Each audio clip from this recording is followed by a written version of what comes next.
الرحمن الرحیم. السلام علیکم ګرانو کتونکو. موږ به نن په دې ویډیو کې خبره کوو د علمګیر ترین باباکي جهانګیر ترین ورور دی او د ملتان سلطان د لوبډلې مشر هم دی. هغه چې کومه خودکشي کړې وه هغې نه یې مخکې یو خط پرېښی او یو لیټر یې پرېښی و چې هغې باقي د پولیس انویسټیګیشن شروع کړی. تاسو ته په دې سکرین باندې ښکاري هم تاسو هغه په دې کې څه لیکلي دي نو هغه به نن موږ په دې ویډیو کې ډسکس کوو. هغه ویلي دي چې ما خپل ژوند سره ډېره ښه مینه وه. تېره شپږو میاشتو نه زما زندګي ډېره ښه تېرېدله. کومې چې زما چوټیانې سریلنکا کې ویستې دي. هلته یو ملګری وه، یوه جانۍ وه، د هغې سره دا چوټیانې ویستې دي. هلته ما خپلې چوټیانې ډېر ښه ویستې دي. اوس چې زه واپس راغلی یم زما زندګي ډېره ګرانه شوې ده. ما له خوب نه راځي. زه ځم ډاکټران له په مخه نشې ګولۍ خورم، خوب ګولۍ خورم، بیا چې سهار پاڅېدل راته هم ډېر ګراني. نور وې زه به د خپله زندګۍ تنګ شوی یم. زه نور ډاکټرانو ته تللی راتللی نه شم. نو دې وجې ما د یو مخ دا طرف چې کوم دی د علمګیر ترین ویل چې دا زما خرابه شوې هم ده. دغه د بیمارۍ په باره کې خبرې کړلې او بیا ملګرو د سره چې کومه یوه جینۍ ده او یو سره ملازم یعنې نوکر ورسره و. د هغه په باره کې جهانګیر ترین ته خپل ورور ته څه ویلي دي. علمګیر ترین ته ویلي دي زما چې دا کومه ملګرې ده دې سره زه ډېر محبت کوم، ډېر زیات مینه ورسره کومه. لهذا ته زما د دې ملګري ډېر خیال وساته او زما له دې ملازم د دې دواړو هېڅ قصور نشته، د ده پکې هم څه نشته. د ده هم ډېر زیات خیال وساته. نه دې جانۍ چېرته هم په ژوند کې زه خفه کړی یم، نه دې ملازم ما ته داسې څه ویلي دي. پولیسو د ده کور نه په کومه زمانچه چې ځان ویشتلی دی هغه هم برآمد کړې ده.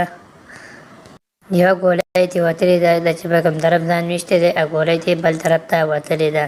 ده چې کوم ملازم و نوکر نو پولیسو دا ویلي دي چې زه راپاڅېدم او رالم نو ما ورته اواز ورکړو خو ده اواز رانه کړو. بیا زه لږ وخت پسې بیا رالم نو ده ور نه کولاهو. بیا ما پسې زره کې شیشه کیسې کول وکړو نو دنده دی په وینو کې لت پت پروت و.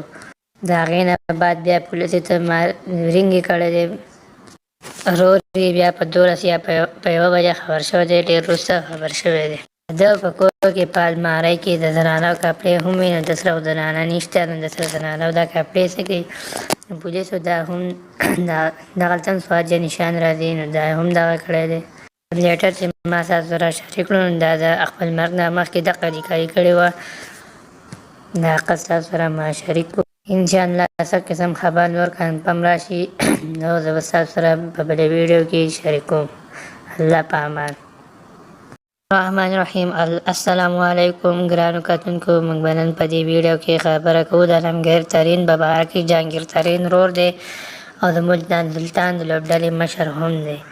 هغه چې کومه خودکشي کړې وه هغې نه یې مخکې یو خط پرېښی او یو لیټر یې پرېښی و چې هغې باقي د پولیس انویسټیګیشن شروع کړی. تاسو ته په دې سکرین باندې ښکاري هم تاسو هغه په دې کې څه لیکلي دي نو هغه به نن موږ په دې ویډیو کې ډسکس کوو. هغه ویلي دي چې ما خپل ژوند سره ډېره ښه مینه وه. تېره شپږو میاشتو نه زما زندګي ډېره ښه تېرېدله. کومې چې زما چوټیانې سریلنکا کې ویستې دي. هلته یو ملګری وه، یوه جانۍ وه، د هغې سره دا چوټیانې ویستې دي. هلته ما خپلې چوټیانې ډېر ښه ویستې دي. اوس چې زه واپس راغلی یم زما زندګي ډېره ګرانه شوې ده. ما له خوب نه راځي. زه ځم ډاکټران له په مخه نشې ګولۍ خورم، خوب ګولۍ خورم، بیا چې سهار پاڅېدل راته هم ډېر ګراني. نور وې زه به د خپله زندګۍ تنګ شوی یم. زه نور ډاکټرانو ته تللی راتللی نه شم. نو دې وجې ما د یو مخ دا طرف چې کوم دی د علمګیر ترین ویل چې دا زما خرابه شوې هم ده. دغه د بیمارۍ په باره کې خبرې کړلې او بیا ملګرو د سره چې کومه یوه جینۍ ده او یو سره ملازم یعنې نوکر ورسره و. د هغه په باره کې جهانګیر ترین ته خپل ورور ته څه ویلي دي. علمګیر ترین ته ویلي دي زما چې دا کومه ملګرې ده دې سره زه ډېر محبت کوم، ډېر زیات مینه ورسره کومه. لهذا ته زما د دې ملګري ډېر خیال وساته او زما له دې ملازم د دې دواړو هېڅ قصور نشته، د ده پکې هم څه نشته. د ده هم ډېر زیات خیال وساته. نه دې جانۍ چېرته هم په ژوند کې زه خفه کړی یم، نه دې ملازم ما ته داسې څه ویلي دي. پولیسو د ده کور نه په کومه زمانچه چې ځان ویشتلی دی هغه هم برامد کړې ده. یوه ګولۍ ترې وتلې ده د چې په کوم طرف ځان ویشتی دی او ګولۍ ترې بل طرف ته وتلې ده. ده چې کوم ملازم و نوکر نو پولیسو ته دا ویلي دي چې زه راپاڅېدم او رالم نو ما ورته اواز ورکړو خو ده اواز رانه کړو. بیا زه د ګواښ پاس پسې بیا رالم نو ده ور نه کوله خو بیا ما پسې اداره کې شیشه کیسې کول وکړو نو دنده دی په وینو کې لت پت پروت و. د هغې نه بعد بیا پولیسو ته ما رینګ یې کړی دی. رور یې بیا په 12 یا په 1 بجه خبر شوی دی، ډېر وروسته خبر شوی دی.